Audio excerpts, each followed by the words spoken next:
Good morning दोस्तों। तो चलिए एक बार फिर से most important current affairs and GK GS लेके आए हैं, जो कि तमाम एग्जाम के लिए महत्वपूर्ण होगा। जितने भी इंडिया भर में गवर्नमेंट जॉब की तैयारी कर रहे हैं उन सभी के लिए महत्वपूर्ण है, क्योंकि 20 से 25 करेंट अफेयर्स हर एक एग्जाम में लगभग पूछे जा रहे हैं। तो इसकी महत्व को ज़रूर समझें और अपने तैयारी में इजाफा करें। तो पहले क्वेश्चन से स्टार्ट करते हैं। तो आप लोगों से रिक्वेस्ट है कि जिन दोस्तों ने अभी तक सब्सक्राइब नहीं किया वो सब्सक्राइब करके दोस्तों को भी शेयर करें, और स्वास्तिक स्टूडेंट्स क्लब यूट्यूब चैनल को ज़रूर सब्सक्राइब कर लें। आपके हर काम में ज़रूर इफ़ेक्टिव होगा। चलिए अगला क्वेश्चन देखते हैं। पहला क्वेश्चन देखिए क्या है। करें, केंद्र सरकार ने देश का नया chief of defence staff CDS किसे नियुक्त किया है? आंसर इसका हो जाएगा बी, अनिल चौहान। अनिल चौहान को भारत सरकार के द्वारा नया सीडीएस यानी देश का दूसरा सीडीएस नियुक्त किया गया है। ध्यान रखिएगा, देश के दूसरे सीडीएस कौन बने हैं? तो अनिल चौहान। अनिल चौहान ये रिटायर्ड लेफ्टिनेंट जनरल हैं। और भारत के प्रथम सीडीएस कौन थे? तो ध्यान रखिएगा, भारत के प्रथम सीडीएस जनरल बिपिन रावत, जिनका कि निधन हो गया था 8 दिसंबर 2021 को। और तब से जो है सीडीएस का पद खाली था। अब भारत सरकार के द्वारा अनिल चौहान को दूसरे सीडीएस के रूप में पदभार ग्रहण किए हैं। और जो अनिल चौहान हैं ये उत्तराखंड के पौड़ी के रहने वाले हैं। इनका जन्म 1961 ईस्वी में हुआ और 1981 ईस्वी से इन्होंने 11वीं गोरखा राइफल्स से देश की सेवा कर रहे हैं। और रिटायर होने के बाद इन्होंने सीडीएस के पद को ग्रहण किया है। तो ध्यान रखिएगा, सीडीएस का पद जो है वो ऐसा पद है कि अगर वो सीडीएस के पद से रिटायर होते हैं तो फिर देश के किसी भी सरकारी पद को ग्रहण नहीं कर सकते हैं। साथ ही सेवानिवृत्त की आयु 65 वर्ष है। और सीडीएस को भारत सरकार का प्रधान सैन्य सलाहकार भी कहा जाता है। तो ध्यान रखिएगा, बहुत इंपॉर्टेंट क्वेश्चन है ये। ऑप्शन नंबर बी हो गया अनिल चौहान।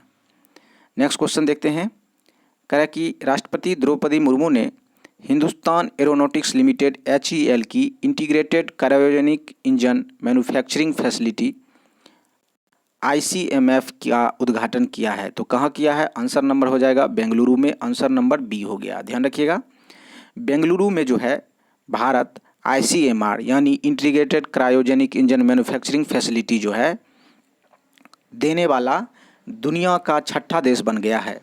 ध्यान रखिएगा, द्रौपदी मुर्मू ने 27 सितंबर 2022 को कर्नाटक की राजधानी बेंगलुरु में HAL की उद्घाटन किया। और HAL का जो मुख्यालय कहाँ है? तो बेंगलुरु में है। और वहीं पर integrated cryogenic engine manufacturing facility का उद्घाटन किया गया है। ध्यान रखिएगा, बहुत इंपॉर्टेंट क्वेश्चन है ये। तो आंसर नंबर इसका बी हो जाएगा बेंगलुरु। नेक्स्ट क्वेश्चन देखते हैं। उत्तर प्रदेश के मुख्यमंत्री योगी आदित्यनाथ ने लता मंगेशकर चौक का उद्घाटन किस शहर में किया है? ध्यान रखिएगा, आंसर हो जाएगा इसका सी, अयोध्या में। ठीक है, आंसर नंबर इसका सी हो गया, अयोध्या में किया है। तो इसमें है क्या, योगी आदित्यनाथ ने लता मंगेशकर चौक का जो उद्घाटन किया है वह लता मंगेशकर की याद में 93 यानी 93वीं जयंती के अवसर पर 28 सितंबर 2022 को लता मंगेशकर चौक का उद्घाटन के साथ ही उस चौक जो बनाया गया है वह लगभग 40 फीट लंबा है और 12 फीट ऊंचा है। और वहीं पे शास्त्रीय वाद्य यंत्र यानी बीना की स्थापना की गई है। और इसका वजन जो है लगभग 14 टन है। ध्यान रखिएगा, इस बीना का वजन जो है 14 टन है। और इसकी लंबाई चौड़ाई कितना है? तो ध्यान रखिएगा, 40 फीट लंबा और 12 फीट ऊंचा बीना की जो मूर्ति है बीना का वो स्थापित किया गया है। तो ध्यान रखिएगा, यूपी के CM के द्वारा यानी योगी आदित्यनाथ के द्वारा इसका उद्घाटन किया गया है। ध्यान रखिएगा, लता मंगेशकर के 93वें जन्मदिवस के अवसर पर, जयंती के अवसर पर। चलिए अगला क्वेश्चन देखते हैं। नेक्स्ट क्वेश्चन देखते हैं, विश्व हृदय दिवस कब मनाया जाता है? तो ध्यान रखिएगा, विश्व हृदय दिवस जो है कब मनाया जाता है? आंसर इसका क्या हो जाएगा? तो 29 सितंबर को। ध्यान रखिएगा, ऑप्शन नंबर इसका सी हो गया। 29 सितंबर को विश्व हृदय दिवस मनाया जाता है। विश्व हृदय दिवस का जो थीम है 2022 में क्या है? तो use heart for every heart. ध्यान रखिएगा, हर वर्ष जो है दिल से जुड़ी बीमारी के कारण दुनिया भर में 1.86 करोड़ आदमी की मृत्यु हो जाती है। और इसका जो है आयोजन इसलिए किया जाता है क्योंकि हार्ट से संबंधित बीमारी के लिए लोगों को जागरूक किया जा सके। तो ध्यान रखिएगा, आंसर नंबर इसका हो जाएगा सी। 29 सितंबर को विश्व हृदय दिवस, वर्ल्ड हार्ट डे मनाया जाता है। आंसर नंबर सी हो गया। नेक्स्ट क्वेश्चन है, सुप्रीम कोर्ट ने ताजमहल के कितने मीटर के दायरे में व्यावसायिक गतिविधियों पर प्रतिबंध लगा दिया गया है? बहुत वीवीआई क्वेश्चन है ये, ध्यान रखिएगा। आंसर नंबर हो जाएगा बी, यानी 500 मीटर। यानी ताजमहल के 500 मीटर के दायरे में कोई भी दुकान नहीं खोल सकता है।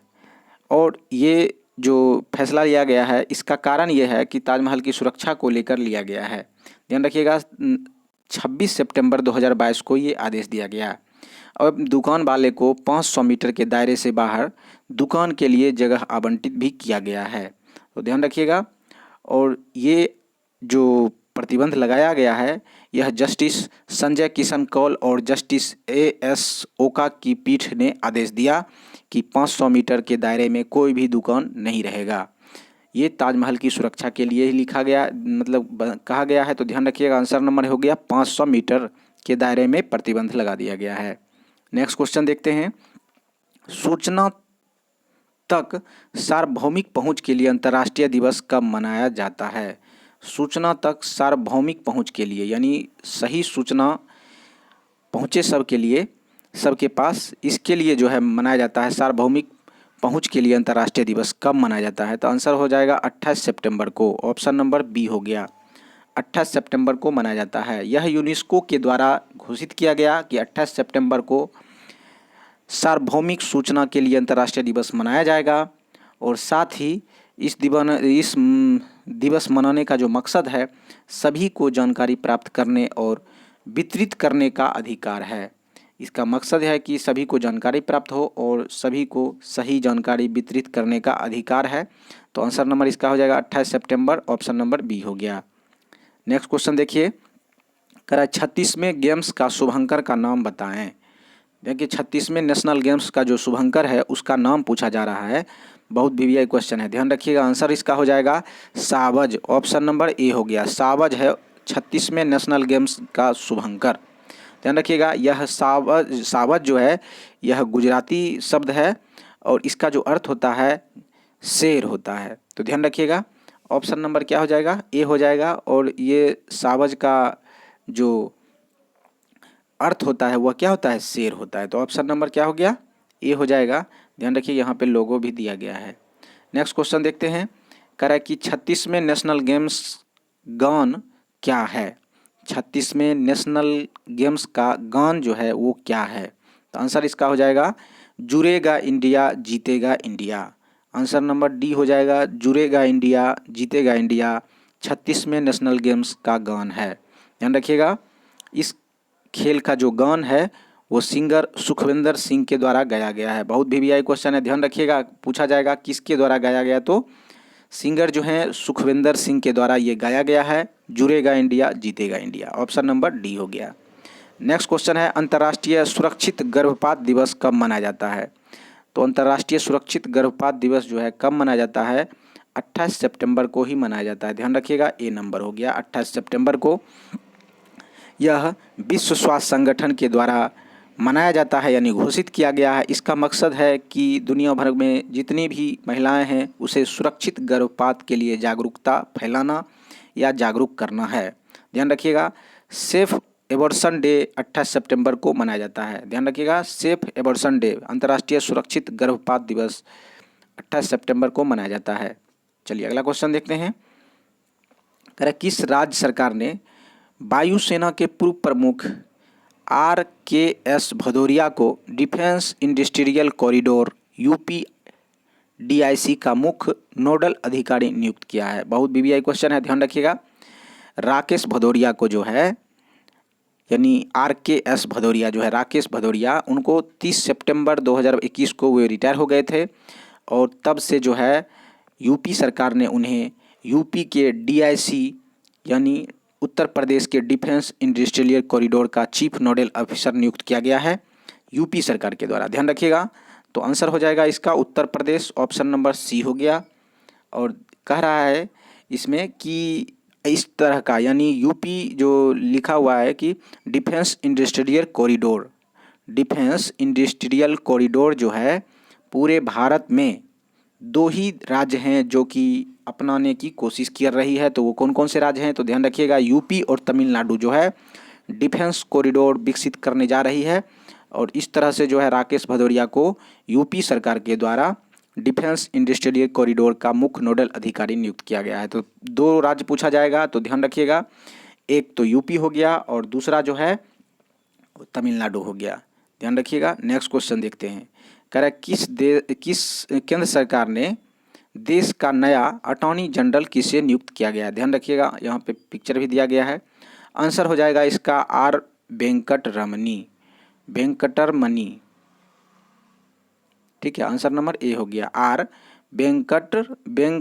वेंकटरमनी। ऑप्शन नंबर ए हो गया। यह जो है देश के 16वें अटॉर्नी जनरल बने हैं। ध्यान रखिएगा, यह के वेणुगोपाल जो है उनके स्थान पे ये आ गए हैं आर वेंकटरमनी।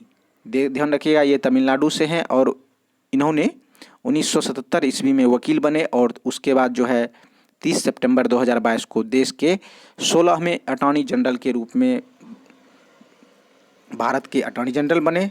साथ ही अनुच्छेद 76 के अनुसार देश के अटॉर्नी जनरल जो होते हैं देश के सबसे बड़े कानून अधिकारी होते हैं। तो ध्यान रखिएगा, ऑप्शन नंबर इसका ए हो जाएगा। बहुत बीबीआई क्वेश्चन है। देश का नया अटॉर्नी जनरल आर वेंकटरमनी है। ऑप्शन नंबर ए हो गया। आप लोगों से रिक्वेस्ट है कि जिन दोस्तों ने अभी तक सब्सक्राइब नहीं किए हैं प्लीज़ सब्सक्राइब कर लें और अपने दोस्तों को भी शेयर करें और लाइक भी कर दें। चलिए, आप तो इतना कर ही सकते हैं। चलिए नेक्स्ट क्वेश्चन देखते हैं। अंतर्राष्ट्रीय अनुवाद दिवस कब मनाया जाता है? बहुत बीबीआई क्वेश्चन है। अंतर्राष्ट्रीय अनुवाद दिवस कब मनाया जाता है? ध्यान रखिएगा, अंतर्राष्ट्रीय अनुवाद दिवस जो है वह 30 सितंबर को मनाया जाता है। आंसर नंबर हो गया इसका सी, 30 सितंबर। बहुत बीबीआई क्वेश्चन है। ध्यान रखिएगा, यह दिवस इंटरनेशनल फेडरेशन ऑफ ट्रांसलेटरी के द्वारा घोषित किया गया है।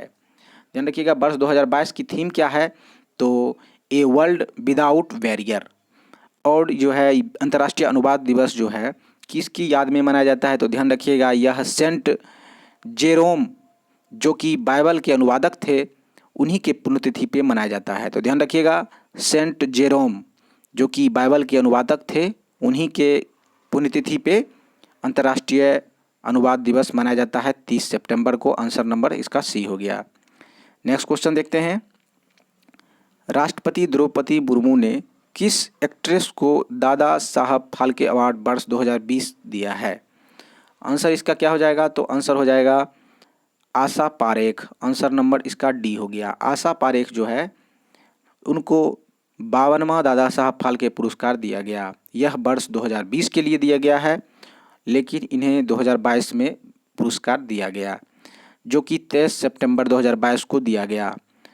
और 2019 के लिए रजनीकांत को दिया गया था। ध्यान रखिएगा, आशा पारेख का जन्म 2 अक्टूबर 1942 को मुंबई में हुआ था। ये जो है एक्ट्रेस, डायरेक्टर और प्रोड्यूसर के रूप में भारत में योगदान दिया है। तो ध्यान रखिएगा, आंसर नंबर इसका हो जाएगा D, Asha Parekh. Next question है। 68वें राष्ट्रीय फिल्म पुरस्कार नेशनल फिल्म अवार्ड्स में सर्वश्रेष्ठ अभिनेत्री का अवार्ड जो है किसे मिला है? तो ध्यान रखिएगा, आंसर इसका क्या हो जाएगा? हो जाएगा अर्पणा। ऑप्शन नंबर इसका ए हो जाएगा। ध्यान रखिएगा, अर्पणा बाल मुरली को 68वें राष्ट्रीय फिल्म पुरस्कार में सर्वश्रेष्ठ अभिनेत्री का अवार्ड मिला है। यह अवार्ड जो है तमिल फिल्म के सोरराई पोट्टू में मिला है। ध्यान रखिएगा, सोरराई पोट्टू जो कि तमिल फिल्म है उसी में एक्टिंग के लिए मिला है। किसे? तो अर्पणा बाल मुरली को। ध्यान रखिएगा, सर्वश्रेष्ठ अभिनेत्री का अवार्ड अर्पणा बाल मुरली। ऑप्शन नंबर ए हो गया। नेक्स्ट क्वेश्चन देखिए। राष्ट्रपति द्रौपदी मुर्मू ने 68वें राष्ट्रीय फिल्म पुरस्कार में किस फिल्म को सर्वश्रेष्ठ फीचर फिल्म का जो अवार्ड दिया है? तो सर्वश्रेष्ठ फीचर फिल्म का जो अवार्ड मिला है वही इन्हीं को मिला है, सोराराई पोट्टू को। ऑप्शन नंबर क्या हो गया? बी हो गया, सोराराई पोट्टू को। ध्यान रखिएगा, यह तमिल फिल्म है और इसमें जो है एक्टर कौन है? तो सूर्या और एक्ट्रेस अर्पणा बाल मुरली हैं। इन दोनों को जो है बेस्ट एक्टर और बेस्ट एक्ट्रेस का अवार्ड मिला है। ध्यान रखिएगा, इसी फिल्म के लिए यानी सोराराई पोट्टू जो तमिल फिल्म है इसी के लिए बेस्ट एक्टर का जो अवार्ड मिला है वो अर्पणा बालमुरली जो हैं एक्ट्रेस हैं और सूर्या जो हैं वो एक्टर हैं। ध्यान रखिएगा। इस फिल्म के डायरेक्टर कौन है तो सुधा कोंगारा प्रसाद। ध्यान रखिएगा डायरेक्टर कौन है तो सुधा कोंगारा प्रसाद। ये भी पूछा जाता है कि इस फिल्म के डायरेक्टर कौन है, सुधा कोंगारा प्रसाद। चलिए अगला क्वेश्चन देखते हैं। राष्ट्रपति ने 68वें राष्ट्रीय फिल्म पुरस्कार के लिए किस फीचर फिल्म को सर्वश्रेष्ठ हिंदी फिल्म का अवार्ड मिला है।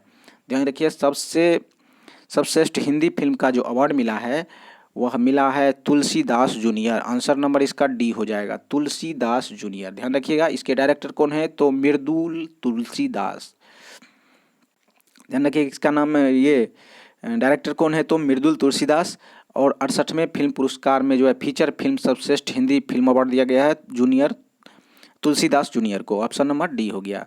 अगला क्वेश्चन देखिए कह रहा है कि राष्ट्रपति ने 68वें फिल्म पुरस्कार में बेस्ट बुक ऑन सिनेमा का अवार्ड किसे दिया गया है।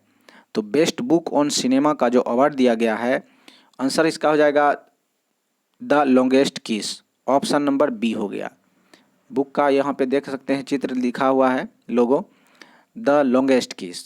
ध्यान रखिएगा इसके लेखक कौन है तो किश्वर देसाई। ऑप्शन नंबर क्या हो जाएगा इसका बी हो जाएगा, द लॉन्गेस्ट किस। और इसके लेखक कौन है Kishwar Desai. Option number B हो गया। नेक्स्ट क्वेश्चन देखते हैं। मेघालय के राज्यपाल का अतिरिक्त प्रभार किसे मिला है। बहुत वीवीआई क्वेश्चन है, राज्यपाल से जरूर क्वेश्चन रहता है हर एक एग्जाम में। तो राज्यपाल के अतिरिक्त प्रभार जो है मेघालय के राज्यपाल का अतिरिक्त प्रभार किसे मिला है तो बी.डी. मिश्रा को। ऑप्शन नंबर ए हो गया, बी.डी. मिश्रा को मिला है। और ध्यान रखिएगा बी.डी. मिश्रा जो है एक रिटायर ब्रिगेडियर हैं और ये अरुणाचल प्रदेश के पहले से ऑलरेडी राज्यपाल रह चुके हैं, यानी हैं भी। और इन्हें मेघालय का भी राज्यपाल अतिरिक्त प्रभार के रूप में दिया गया। तो ऑप्शन नंबर इसका ए हो जाएगा, बी.डी. मिश्रा। चलिए अगला क्वेश्चन देखते हैं। ध्यान रखिएगा मेघालय के राज्यपाल कौन है ये सीएम कौन है तो कॉनराड संगमा। राजधानी कहाँ है शिलोंग। और गवर्नर तो बी.डी. मिश्रा हैं ही। ध्यान रखिएगा बी.डी. मिश्रा 4 अक्टूबर से जो है राज्यपाल के रूप में काम कर रहे हैं मेघालय में। नेक्स्ट क्वेश्चन देखते हैं। पीएम नरेंद्र मोदी ने देश में 5G टेलीफोनिक सर्विस की शुरुआत कौन सी भी इंडियन मोबाइल कांग्रेस इवेंट में की। तो ध्यान रखिएगा आंसर इसका क्या हो जाएगा तो आंसर इसका हो जाएगा छठी। ध्यान रखिएगा छठी। ऑप्शन नंबर इसका सी हो जाएगा। छठी मोबाइल कांग्रेस का आयोजन जो है नई दिल्ली के प्रगति मैदान में किया गया। ध्यान रखिएगा 1 से 4 अक्टूबर तक ये चला और इसका उद्घाटन भी प्रधानमंत्री नरेंद्र मोदी के द्वारा ही किया गया। और 5G टेलीफोन सर्विस जो है उन्होंने यहीं पे शुरुआत भी की। और 5G जो टेलीफोनिक सर्विस है वह 13 शहरों में जो है अब स्टार्ट हो गई है। तो ध्यान रखिए कौन कौन से शहर हैं 13 तो अहमदाबाद, बेंगलुरु, चंडीगढ़, चेन्नई, दिल्ली, गांधीनगर, गुरुग्राम, हैदराबाद, जामनगर, कोलकाता, लखनऊ, मुंबई, पुणे। और पटना का स्थान इसमें नहीं है। तो ध्यान रखिएगा पटना जो है 5G की शुरुआत नहीं हुई है। और बहुत इम्पोर्टेंट बात यह है कि 5G जो टेस्ट हुआ था IIT मद्रास में 5 मई 2022 को। ध्यान रखिएगा 5G का टेस्ट जो है इंडिया में IIT मद्रास में 5 मई 2022 को हुआ था पहली बार। और दुनिया में देखा जाए तो 5G जो है पहली बार लॉन्च किया था दक्षिण कोरिया। और 5G जो है यह 5वीं पीढ़ी का टेक्नोलॉजी है जिसका उपयोग भारत के 13 शहरों में किया जाना है जिसमें कि पटना का स्थान नहीं है। तो ध्यान रखिएगा आंसर नंबर इसका हो जाएगा छठा। नेक्स्ट क्वेश्चन देखते हैं। राष्ट्रपति ने इंदौर शहर को स्वच्छ सर्वेक्षण पुरस्कार 2022 यानी 10 लाख से अधिक आबादी वाले शहर का प्रथम पुरस्कार दिया। यह शहर सर्वे में पहला स्थान कौन सी बार आया। ध्यान रखिएगा बहुत वीवीआई क्वेश्चन है। ध्यान रखिएगा ये जो है आंध्र प्रदेश नहीं होगा। इसमें जो है ये कह रहा है कि ये इंदौर के बारे में कह रहा है। तो ये इंदौर जो है स्वच्छ सर्वेक्षण में मतलब लगातार कितनी बार आया है। तो ध्यान रखिएगा आंसर इसका हो जाएगा बी, छठी बार। लगातार छठी बार इन्होंने स्वच्छ सर्वेक्षण पुरस्कार पाया है इंदौर। और यहाँ पे साफ सफाई की ज़्यादा ध्यान रखा जाता है इसलिए इन्होंने छठी बार जो है यह स्थान हासिल किया। और 1 अक्टूबर 2022 को राष्ट्रपति ने यह अवार्ड इंदौर में जो है इन्हें दिया गया, इंदौर में दिया गया। तो ध्यान रखिएगा छठी बार यह स्वच्छ सर्वेक्षण शहर में जो कि 10 लाख से अधिक आबादी वाले शहरों में प्रथम पुरस्कार जीतकर छठी बार अपना नाम रोशन किया और द्रौपदी मुर्मू ने इन्हें छठी बार अवार्ड दिया है। तो ध्यान रखिएगा, आंसर नंबर इसका बी हो जाएगा, छठी बार। नेक्स्ट क्वेश्चन कह रहा है कि स्वच्छ सर्वेक्षण पुरस्कार 2022 में 1 से 10 लाख आबादी वाले शहर में प्रथम पुरस्कार किसने जीता, यानी 1 से 10 लाख। तो ध्यान रखिएगा, बहुत इंपॉर्टेंट है। तो ध्यान रखिए 1 से 10 लाख में जो है आंसर हो जाएगा तिरुपति। 1 से 10 लाख की आबादी वाले में प्रथम पुरस्कार जो है तिरुपति पाया है। ध्यान रखिएगा, तिरुपति जो है आंध्र प्रदेश का एक शहर है और राष्ट्रपति द्रौपदी मुर्मू ने 1 अक्टूबर 2022 को यह अवार्ड तिरुपति शहर को दिया। ध्यान रखिएगा, बहुत इंपॉर्टेंट क्वेश्चन है। 1 से 10 लाख आबादी में तिरुपति, जो कि आंध्र प्रदेश का एक शहर है। नेक्स्ट क्वेश्चन है, स्वच्छ सर्वेक्षण पुरस्कार में सबसे अच्छा प्रदर्शन करने वाले राज्य, जो कि 100 से ज़्यादा शहरी स्थानीय निकाय वाले राज्य का अवार्ड किसे मिला है। स्वच्छ सर्वेक्षण पुरस्कार 2022 में सबसे अच्छा प्रदर्शन करने वाले 100 से ज़्यादा शहरी स्थानीय निकाय राज्य वालों में अवार्ड जो मिला है वह किसे मिला है। तो आंसर हो जाएगा इसका Madhya Pradesh, answer number D हो गया, मध्य प्रदेश को मिला है। मध्य प्रदेश के जो सीएम है वो कौन है, तो शिवराज सिंह चौहान, गवर्नर जो है मंगू भाई पटेल और राजधानी भोपाल है। और 100 सर्वेक्षण में जो है 100 से ज़्यादा शहरी स्थानीय निकाय में मध्य प्रदेश प्रथम स्थान मिला है इन्हें। और ध्यान रखिएगा, दूसरे स्थान पे छत्तीसगढ़ और तीसरे स्थान पे तेलंगाना मिला है। तो चलिए अगला क्वेश्चन देखते हैं। कह रहा है कि स्वच्छ सर्वेक्षण पुरस्कार में सबसे अच्छा प्रदर्शन करने वाले राज्य में शहरी स्थानीय निकाय का अवार्ड किसे मिला है। ध्यान रखिएगा, वो ग्रामीण था और ये शहरी पूछ रहा है, तो आंसर इसका हो जाएगा शहरी में त्रिपुरा, आंसर नंबर सी हो गया। 100 से कम शहरी स्थानीय निकाय में अवार्ड किसे दिया गया सबसे अच्छा सर्वेक्षण पुरस्कार में, तो आंसर हो जाएगा त्रिपुरा। दूसरे स्थान पे झारखंड और तीसरे स्थान पे जो है उत्तराखंड है। ठीक है, अच्छा प्रदर्शन करने वाले 100 से कम शहरी स्थानीय निकाय में त्रिपुरा को पहले स्थान पे, दूसरे स्थान पे झारखंड और तीसरे स्थान पे उत्तराखंड को मिला है। अगला क्वेश्चन देखते हैं, इटली के पहली महिला प्रधानमंत्री कौन चुनी गई है। बहुत वीवीआई क्वेश्चन है।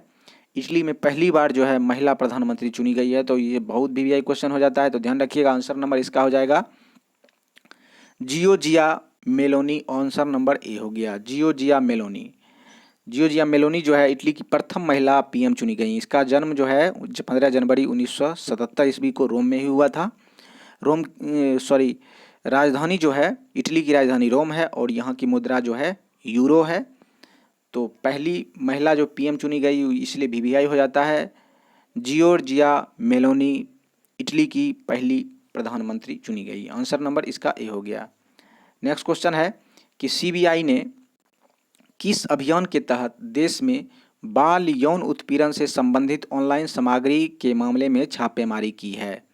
आंसर इसका हो जाएगा ऑपरेशन मेघ चक्र, जिसमें कि बाल यौन शोषण से उत्पीड़न से संबंधित ऑनलाइन सामग्री की छापेमारी की गई। किसके द्वारा, तो सीबीआई के द्वारा। ध्यान रखिएगा, सीबीआई ने सितंबर और अक्टूबर महीने में, जो कि 2022 में ही, राज्य में तलाशी अभियान चलाया था, जिसमें बहुत सारे राज्य थे, हरियाणा, उत्तराखंड, यूपी, गुजरात, पश्चिम बंगाल, इस तरह से महाराष्ट्र, कर्नाटक, केरल, इन सभी में जो है छापेमारी की और बाल यौन उत्पीड़न से संबंधित ऑनलाइन सामग्री को ढूंढा। साथ ही ध्यान रखिएगा कि सीबीआई की स्थापना कब हुई थी, 1 अप्रैल 1963 ईस्वी को। सीबीआई के वर्तमान में निदेशक कौन है, तो सुबोध कुमार जायसवाल हैं और मुख्यालय कहाँ है, तो नई दिल्ली। ध्यान रखिएगा, सीबीआई का मुख्यालय नई दिल्ली, सीबीआई के महानिदेशक सुबोध कुमार जायसवाल और स्थापना 1 अप्रैल 1963 को किया गया था और जो अभियान चलाया था उसका नाम था ऑपरेशन मेघ चक्र। चलिए अगला क्वेश्चन देखते हैं। अगला क्वेश्चन है, अंतर्राष्ट्रीय अहिंसा दिवस जो है किस महापुरुष के जयंती पर मनाया जाता है। तो आपको पता होगा, महात्मा गांधी के जन्म दिवस पे जो मनाया जाता है अंतर्राष्ट्रीय अहिंसा दिवस। इनका जन्म जो है 2 अक्टूबर 1869 को गुजरात में हुआ था और इन्हें नाथूराम गोड्स ने गोली मार दी और इनकी हत्या हो गई थी। तो अंतर्राष्ट्रीय अहिंसा दिवस जो है महात्मा गांधी के जयंती मनाया जाता है, अंतर्राष्ट्रीय अहिंसा दिवस। नेक्स्ट क्वेश्चन देखते हैं।